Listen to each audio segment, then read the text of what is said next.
ઝારખંડમાં જેપીએસસી અને જેએસએસસીની પરીક્ષામાં ગેરરીતિ અને અનિયમિતતાના આક્ષેપો વચ્ચે વિરોધ કરી રહેલા વિદ્યાર્થીઓ પર પોલીસ દ્વારા લાઠીચાર્જ કરવામાં આવ્યો હોવાના વિરોધમાં ભરૂચમાં અખિલ ભારતીય વિદ્યાર્થી પરિષદ એબીવીપી દ્વારા વિરોધ પ્રદર્શન યોજવામાં આવ્યું હતું.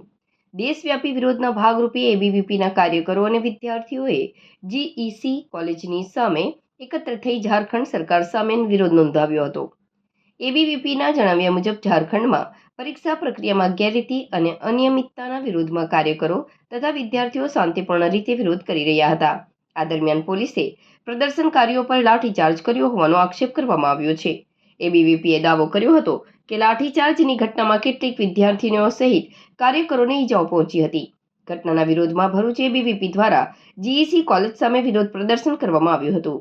કાર્યકરોએ ઝારખંડ સરકાર વિરુદ્ધ સૂત્રોચ્ચાર કરી વિદ્યાર્થીઓ સાથે કરવામાં આવેલા કથિત પોલીસ દમનનો વિરોધ કર્યો હતો અને સમગ્ર ઘટનામાં જવાબદારો સામે કાર્યવાહી કરવાની માંગ કરી હતી. એબીવીપીએ જેપીએસસી અને જેએસએસસીની પરીક્ષા પ્રક્રિયામાં સંપૂર્ણ પારદર્શિતા લાવવાની માંગ કરી છે. ઉપરાંત પરીક્ષામાં થયેલી કથિત ગેરરીતિ અને અનિયમિતતાઓની નિષ્પક્ષ તપાસ માટે સીબીઆઈ તપાસ કરવાની પણ માંગ કરવામાં આવી છે. વિદ્યાર્થીઓના હિતમાં યોગ્ય કાર્યવાહી કરવામાં આવે તેવી માંગ સાથે ભરૂચ એબીવીપી દ્વારા વિરોધ નોંધાવવામાં આવ્યો હતો.